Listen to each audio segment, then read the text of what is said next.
Assalamualaikum warahmatullahi wabarakatuh.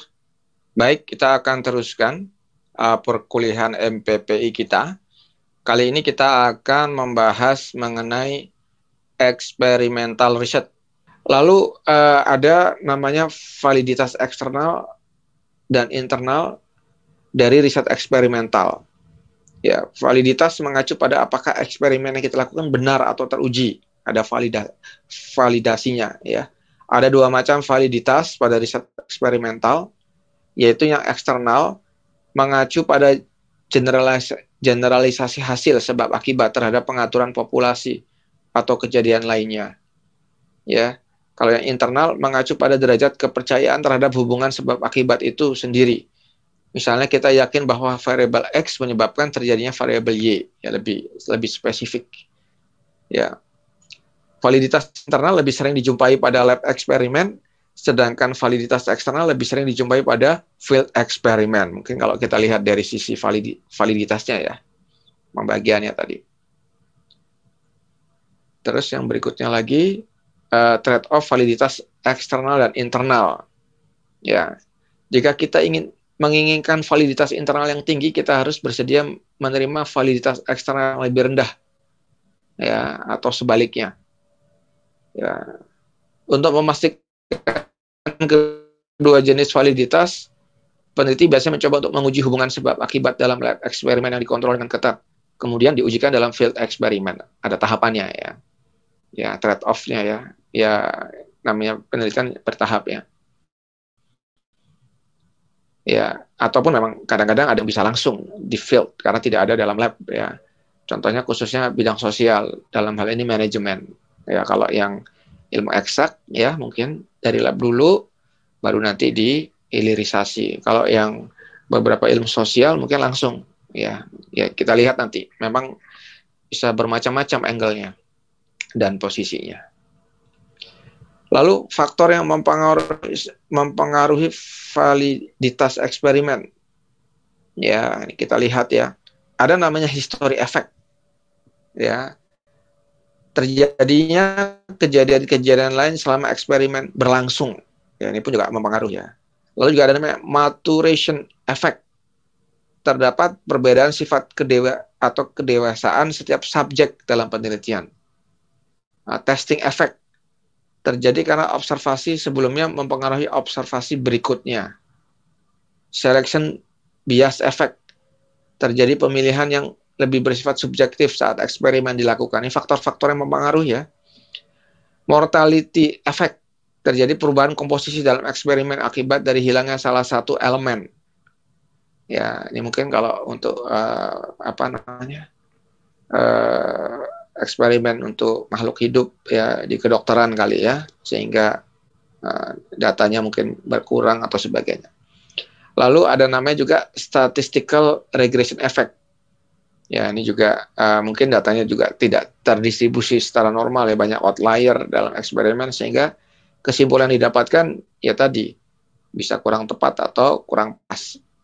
Lalu juga instrumentation effect, terjadi perubahan instrumen yang pengukuran saat melakukan eksperimen ya, tidak konsisten ataupun alatnya ada error dan sebagainya. Nanti kita akan sering temukan ini ya, sehingga nanti kadang-kadang ya namanya suatu hasil eksperimen itu tidak ada yang 100%, ada faktor error dan sebagainya.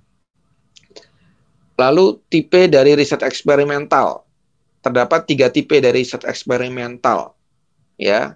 Yang pertama adalah quasi eksperimental, tipe eksperimental yang tidak melakukan pengacakan pada variabel ya, tidak ada pengacakan variabel ya.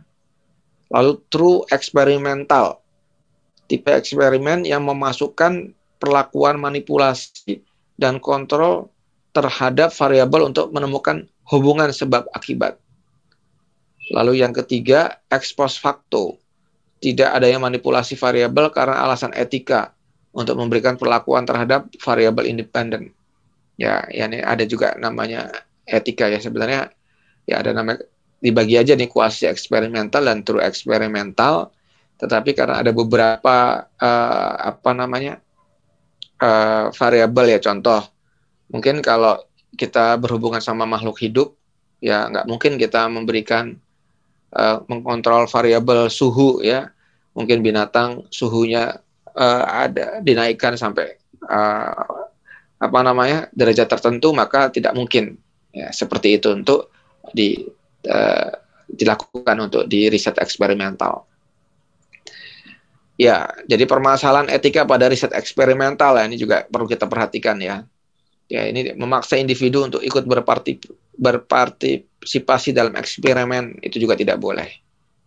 Ya, memberikan tugas kasar dan mengajukan pertanyaan yang sifatnya merendahkan individu tersebut. Ya, lalu menipu subjek dengan sengaja, tidak menjelaskan secara benar tujuan dari penelitian. Nah, kalau di kedokteran itu ada namanya tanda tangan kalau memang dia mau dijadikan untuk data percobaan ya. Lalu membuat subjek mengalami stres fisik atau mental. Nah, ini jelas lah ya. Tidak mengizinkan subjek mundur dari keikutsertaan dalam eksperimen. Namanya keikutsertaan itu biasanya adalah volunteer ya. Jadi tidak ada paksaan. Yang berikutnya lagi, tidak menjaga privasi dan kerahasiaan informasi data. Nah, ini juga penting juga ya. Ya, etika-etika ini mungkin nanti kita bahas dalam diskusi khusus ya. Nah, mungkin ini kalau mungkin ini kan ya, bagaimana caranya menemukan apakah riset eksperimental. Jadi biasanya kalau kita mau melihat riset sebab akibat ya antara parameter. Kalau memang tidak ya kita berarti bukan eksperimental. Kalau iya, maka kita lihat ini apakah dari validasinya mana yang mau dilihat. Validasinya, kalau validasi internal lebih penting daripada validasi eksternal, maka kita melakukan lab eksperimental. Jika generalisasi validasi eksternal lebih penting dari validitas internal, maka lakukan field eksperimen. Ya, jika kedua validitasnya sama pentingnya, ya bertahap lah lab ya, karena lebih sederhana baru field eksperimen ya. Lalu juga ada namanya kendala ya, karena juga mungkin ada alasan biaya ini juga dari biaya uang atau biaya waktu, sumber daya dan sebagainya ya pasti adalah keterbatasan ya. Kalau memang ada ya pasti ada, maka kita sederhana tetapi ada satu atau dua parameter yang bisa dijadikan nanti riset kita bisa dianalisa dengan baik ya, dan jarang sekali yang tidak ada kendala ya. Tapi kalau memang tidak ada kendala dan ataupun waktunya agak panjang lagi, bagus sekali kalau dilakukan secara detail. Maka lakukan pada desain eksperimen yang bagus ya, komprehensif dan sebagainya. Baik, jadi itu mungkin ya teman-teman mahasiswa ya, eksperimental riset. Ya, ini eksperimental riset ini sering kita lakukan ya, karena terutama di ilmu komputer ya. Sistem informasi juga ada beberapa ya. Kita di lab, lalu kita juga melakukan beberapa tadi ya, karena kita mau tahu sebab akibat dari parameter-parameter yang sedang kita analisa, ataupun kalau kita di real implementasi, kita batasi parameter kita, tetapi tetap kita bisa melihat apa yang mau kita analisa. Baik, itu saja untuk pertemuan kali ini. Terima kasih. Assalamualaikum warahmatullahi wabarakatuh.